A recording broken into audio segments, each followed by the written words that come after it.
brothers. Talk about life and dreams. Talk about life and wings. Talk about Carl Benz and his wife. Talk about automobiles and living in style. Talk about evolution. Talk about evolution. Talk about revolution. Talk about James Watt and horsepower moving in this entire industrial revolution. Talk about all this success. Don't talk about education being a key to this success. But what happens when the key becomes a little bit more accessible? What happens? Right. Opportunities in a decrease. In our country alone, we have experienced a 4% increase in education rate. That is a good thing, but it means we want more access to the key. So what happens? Behind our back, we have a monster that is crippling. It is sticky and it's killing you. It is sticky and it's tricky. Your monster in a each and every day. Unemployment. Unemployment has become a monster that has grown. Its claws are out when wewe inangoja. Mate inadondoka. Look at this monster. Breathe and breed. Look at this monster. Raise cheese and millions of vijana. Na namba inaongezeka leo kuliko hapo jana. The monster has grown too big. Na ni sisi tunaifeed. Worshipping the monster at its feet. No monster inaruma. Ikikushika, it's straight to its jaws na nakutafuna. Mama na mafupa. And I hear you shouting, the monster is a glutton. But do you know the monster is feeding on a problem which you are a part of? But we can solve this problem. We have ways to slay this beast. Vijana, tujiequip na skills. Education is good, but still, what makes you unique? On a counter full of products, nini itafanya ni kupik? Na kama nitakupik, nini itafanya ni kukip? Kijana, technology is here. YouTube that thing. Go big with that thing. Usicheze low-key. Learn a new skill. Iko ni computer ama piano. Just learn a new key. Bro, seize. Usingoje sana ukibisha kwa hizi milango. Get a new skill. Alafu itumie kama spare key. I mean, usingoje sana wa kuajiri. Hapo utabaki ukingoja. Fungua hata kabucha, pia wewe kwa stakeholder. I mean, okay. And to the other guys on the other side of the table, the real stakeholders, give the youth a chance. The youth are the ones holding the ship at the harbor. The 35% making his ship aitahama, tazama, meli inasonga, mahonda makali inafanya meli tazama, and we all don't want that. So when I come looking for experience, don't ask for more experience. That's a bad experience. I'm not saying experience is a bad thing. I'm requesting for the stakeholders to create more entry-level opportunities. Then give us time and trust us with time. We shall get the work done. Because that's who we are. That's how we are. When things get stuck and tough, when things get dull and dark, we bring in the spark. And when we work as one, trust me, we gain not only strength but grit to lift and swing this sword that will finally slay this beast. What I'm saying is, I'm asking for time and trust me with time, I shall give you the results. Because when we work as one, we gain not only strength but grit to lift and swing the sword that will finally slay this beast of unemployment. Thank you, ladies and gentlemen.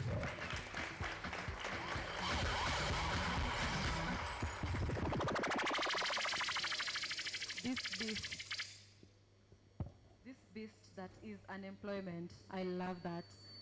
So anyone who's been doing poetry, you know, appreciating a poet is this. It's not a clap, it's this. Let's appreciate Nita. Yeah, that's perfect, you know. And you know what? I don't even know if he knows what the theme of this was.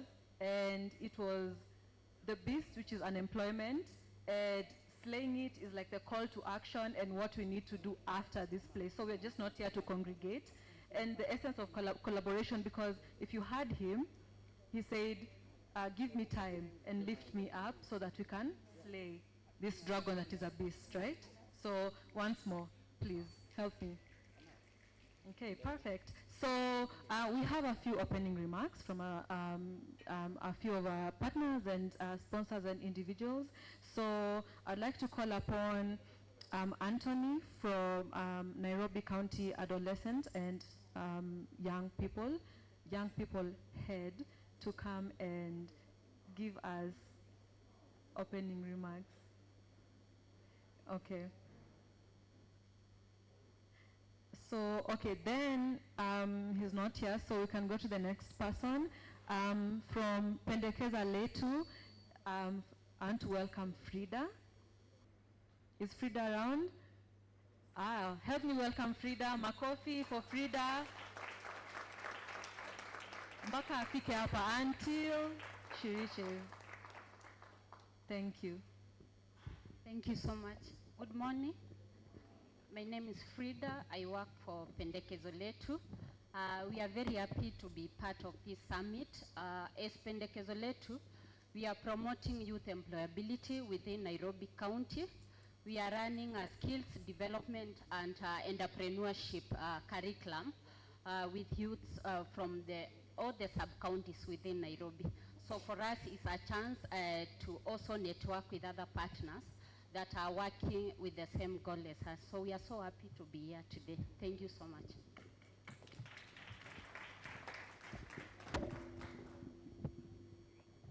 Thank you so much, Frida. Do we have anyone from Oxfam who's going to do the opening remarks? Oxfam? Anthony? All right. Makofi za Anthony Bakafike, please. Thank you. Okay, good morning. Hello. My youth, hoye. Yeah. So it's a beautiful day for the Youth Employment Summit. So my name is Anthony Rongo. I'm representing Oxfam Kenya. And as Oxfam, we are happy to partner with all the stakeholders in this summit, just to make sure that our youths, especially in the Kenyan context, are well represented. So Oxfam Kenya has been operating in Kenya since 1963, working around many sectors. First of all, we have been majorly known to be a humanitarian organization, but now things have taken up shape, and now we are in the development space, whereby we are talking issues to do with natural resources, governance and accountability, and also gender justice and women's rights.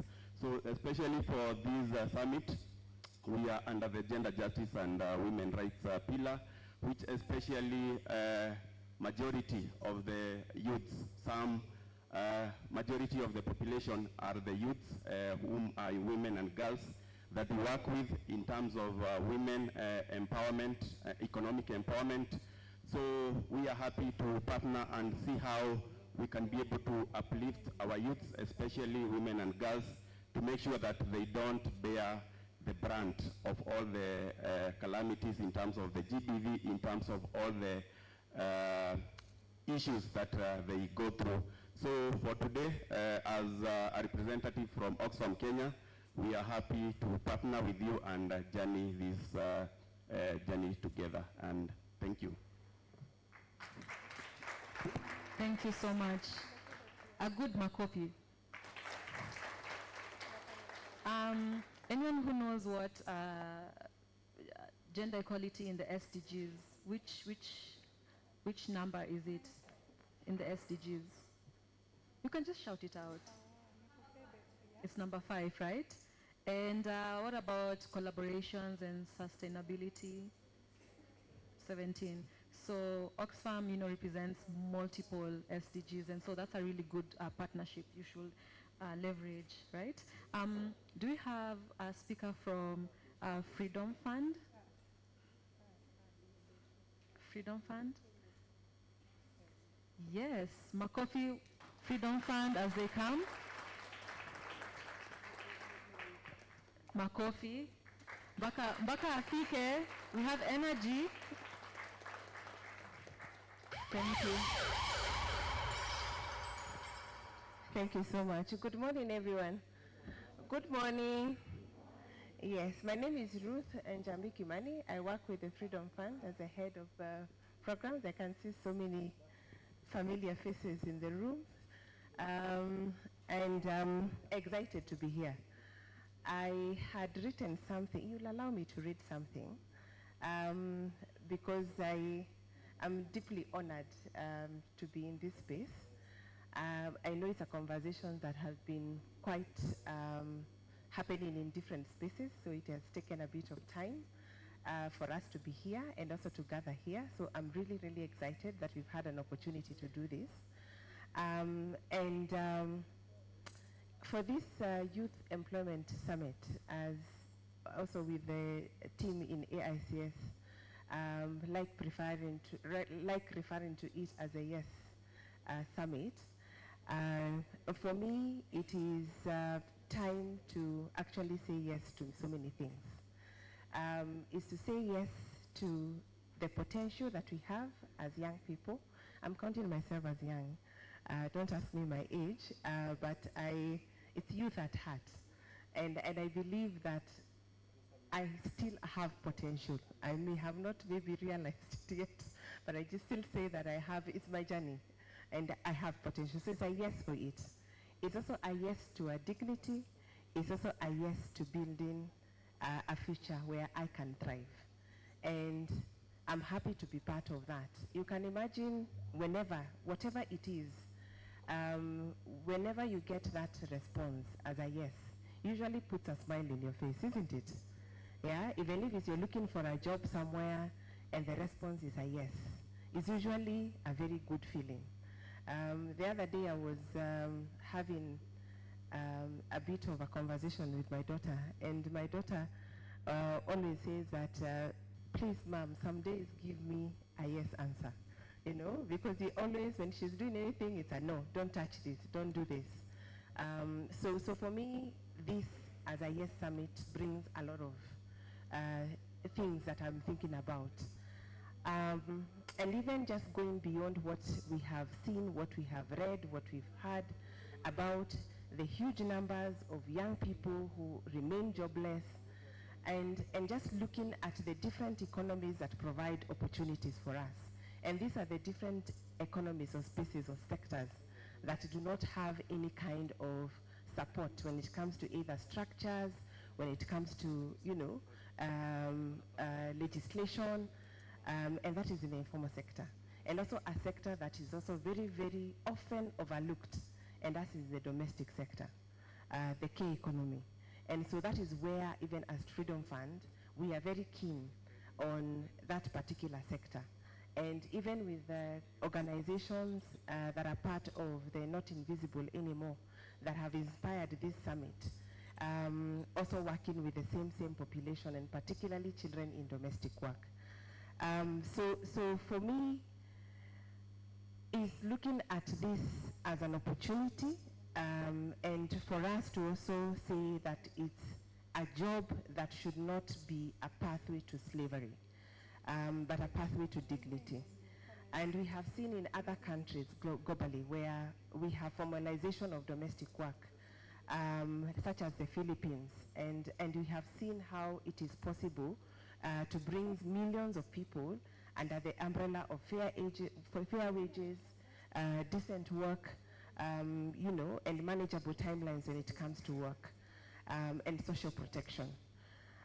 So even as we start this conversation, and we will see throughout the summit of the conversation, we will hear different leaders from different sectors, experts who I'm seeing in this room, who will be talking about the issues that are also based from the findings that were from these documents that Africa Institute of Children's Studies were able to come, to bring this together, is that it's to just going beyond the academic exercise of just looking at documents. But for me is to have honest conversations, and bringing our own expertise to the room, and even to, again, going back to leaning on each other as partners, to be able to realize this dream of giving a yes answer to us. And so let us lean on each other, and let us turn our plans to actions, and let's make sure that every Kenyan The answer is always a resounding yes. So thank you very much. And for those remarks, I was asked to provide remarks on behalf of the Freedom Fund and even the partners who are in the room. I declare this summit officially open. Thank you.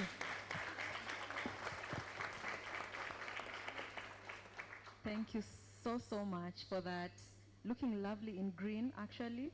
We have to give people their flowers, eh? Yeah. Yes, give her flowers. I mean,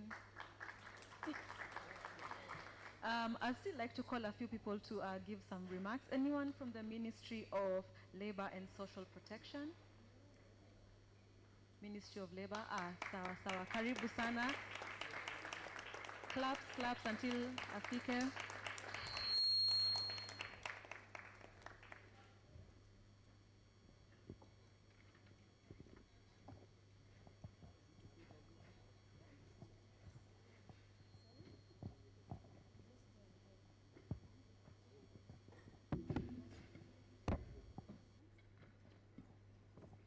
Good morning. My name is Ali Mohammed. I work for the National Employment Authority. And I want to request you guys to allow me to read something small, a message from our Director General, who would have loved to be here. Our CS, Honorable Dr. Alfred Mutua, who was supposed to be the chief guest, and our PS, together with our DG, who would have loved to really be here, but were unable to join because of other duties. So the Executive Director, Africa Institute for Children's Studies, County Government of Nairobi representatives, distinguished guests, partners, ladies and gentlemen, it is a privilege and a great honor to address this gathering of visionaries, policymakers, and champions of youth employment at the Youth Employment Summit 2025, organized by the Africa Institute for Children's Studies.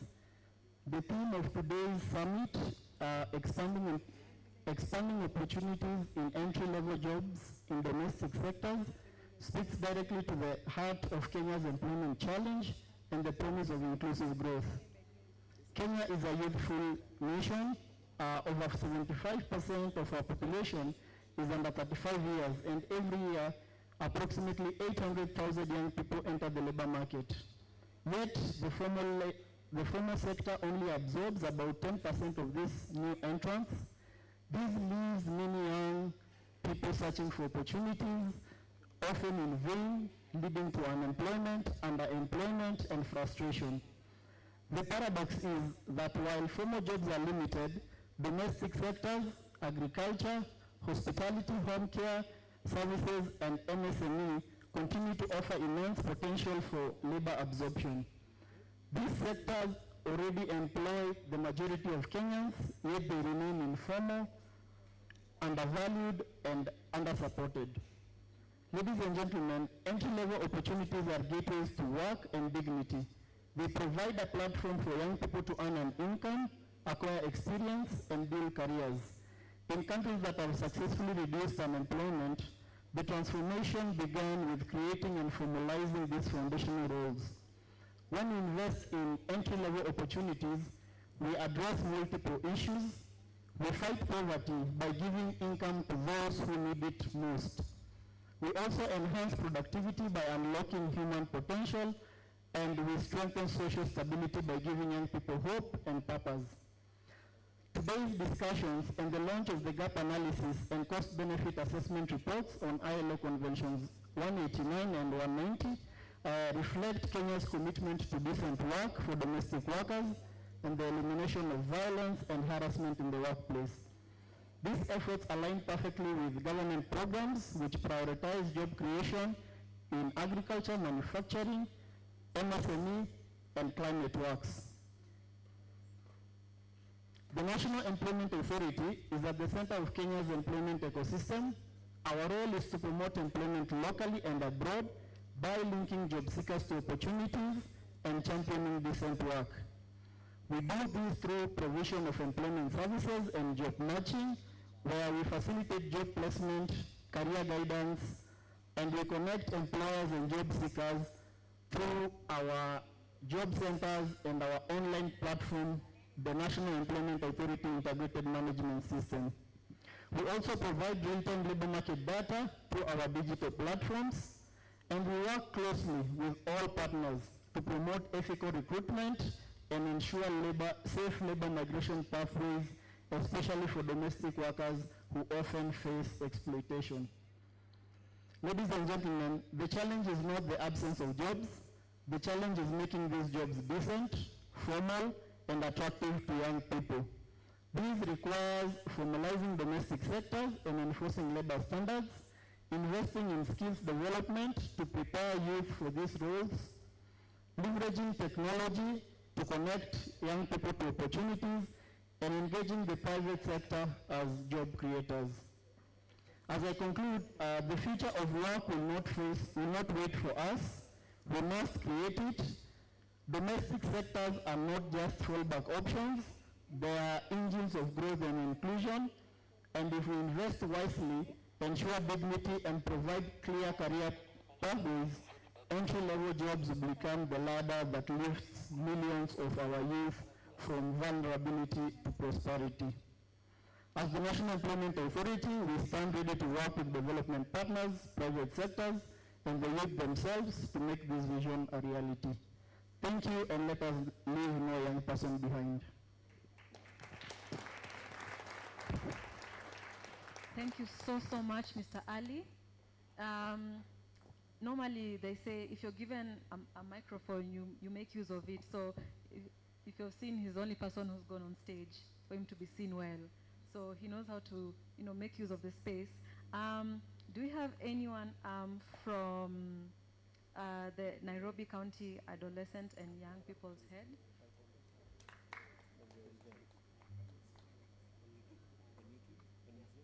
Okay. Let's move on. Do you have anyone from Expertise Global? Oh, perfect. Give her a round of applause.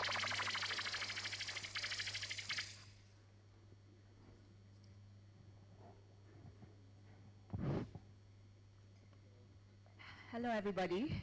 I'm a little bit apologetic because I think my remarks are quite long.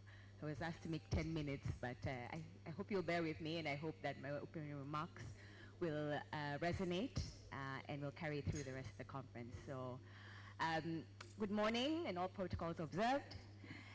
To distinguished guests, colleagues, partners from government, private sector, civil society, and most importantly, the young people here with us today. As has already been said, I'm from Expertise Global. My name is Wangari Mwekia.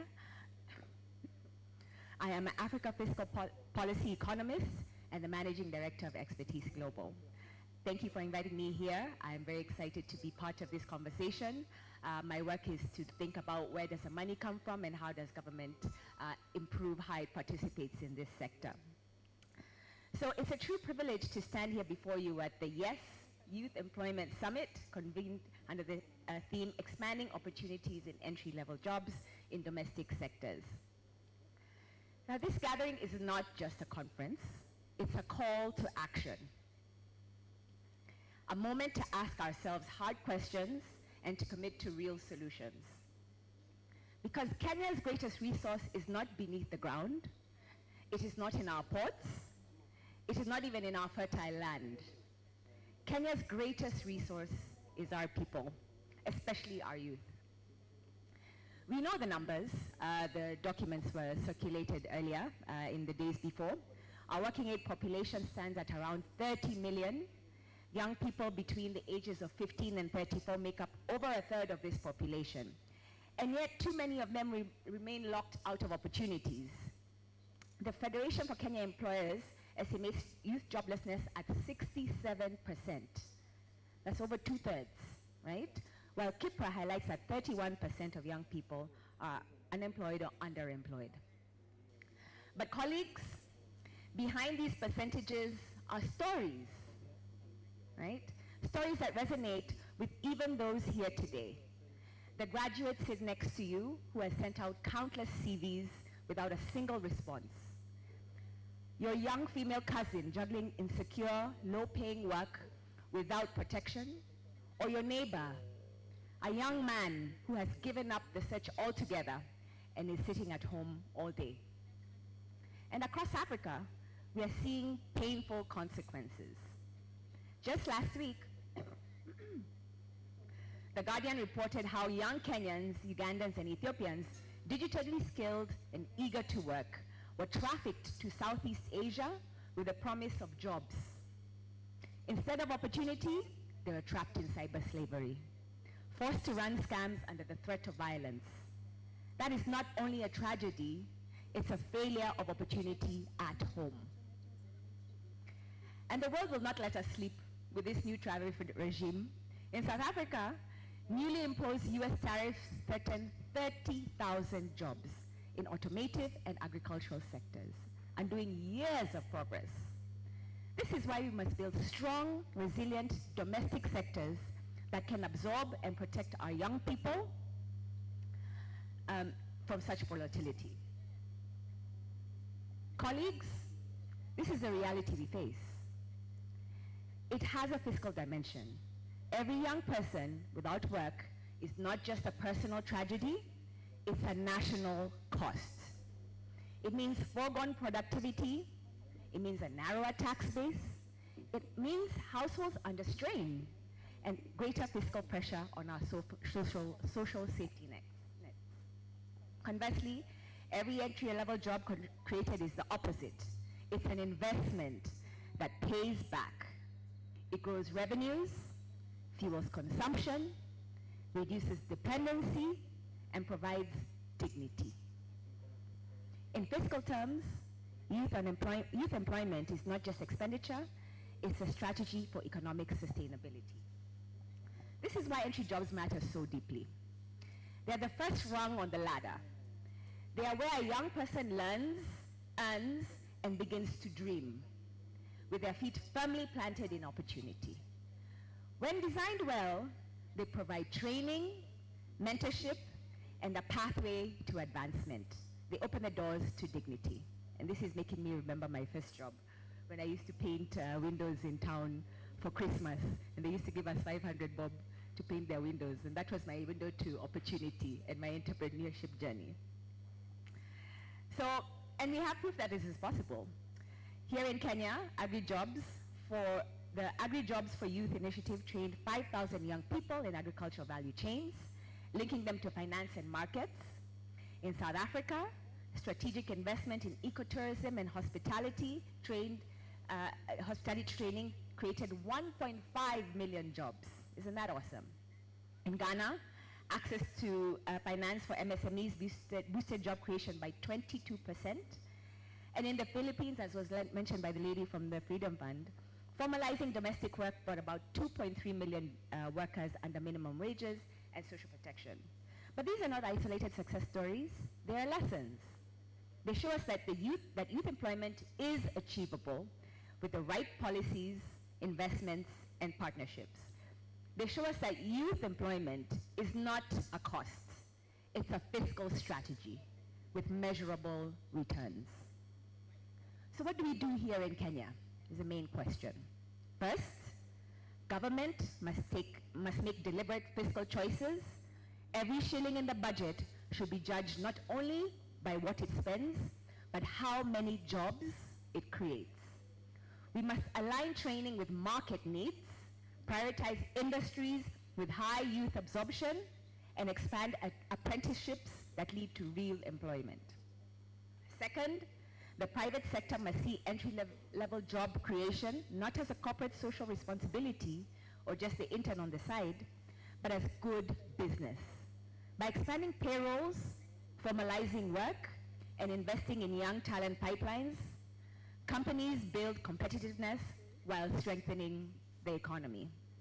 And third, civil society must continue to play its role in keeping us accountable, because a policy or a budget without implementation is nothing more than ink on paper. And finally, to the young people in the room, your role is not passive. Your energy, your creativity, and your voice our economic assets. I really enjoyed Nitap's poem, and I especially enjoyed this part that said, "Own a butchery, iwe ukwe, stakeholder." That was very funny, and that has remained with me. You must demand accountability, you must continue to innovate, and you must seize the opportunities that come your way, no matter how small the door may seem at first. So colleagues, if we succeed in unlocking entry-level jobs, we will do far more than reduce unemployment. We will stabilize families. We will give hope to communities. We will strengthen our fiscal foundation. And most importantly, we will secure Kenya's future. So let's not just talk today, let's commit. Let us design solutions that are bold, practical, scalable, and fiscally sound. And with that, I officially welcome you, along with the other speakers, to this Youth Employment Summit. May our conversations today be anchored in honesty, driven in urgency, and concluded with concrete action. Thank you very much.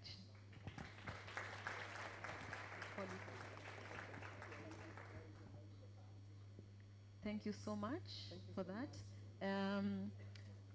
Was there an email that said green is the color for today? Because honestly, if you stand here, you'll see so much green, so I don't know, but that's lovely. And one thing that you actually haven't seen from close range is that she represents her organization, Expertise Global. If you look at her nails have been painted the flags of countries, different countries. Is that right?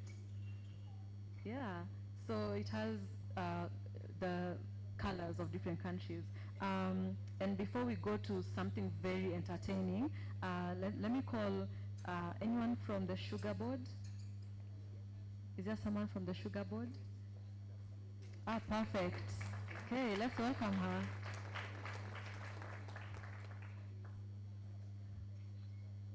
Karibu.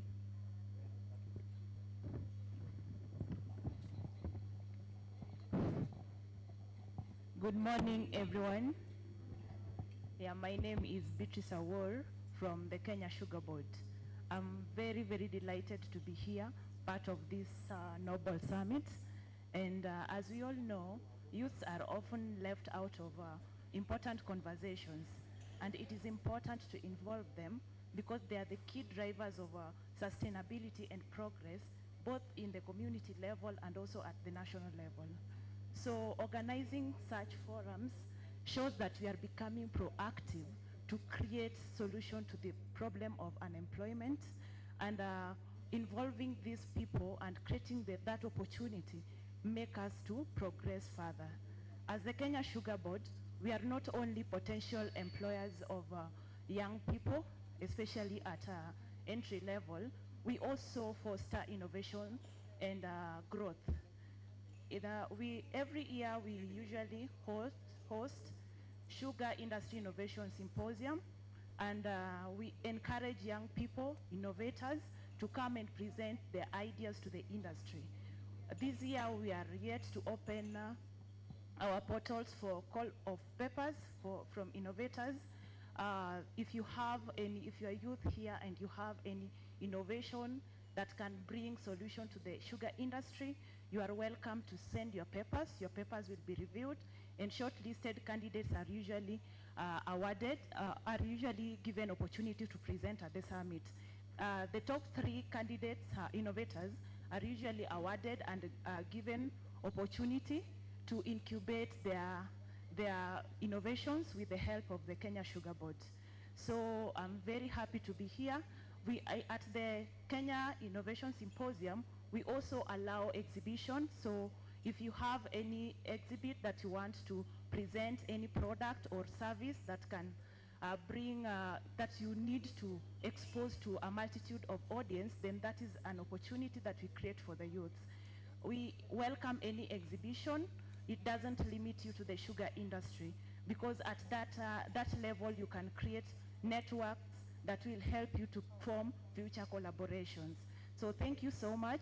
On our website you can get the details on how to register, and I'm also here with my colleagues. So if you need any clarification, then I'll let you know about it. Our Sugar Industry Innovation Symposium is going to be held in December from 2nd to 4th. It will happen in Kisumu at the Grand Royal Suisse, and that is how the major way in which we participate to assist in this particular issue. Thank you so much, and I hope to see you at our symposium participating actively. Thank you. At some point we've sent our CV somewhere.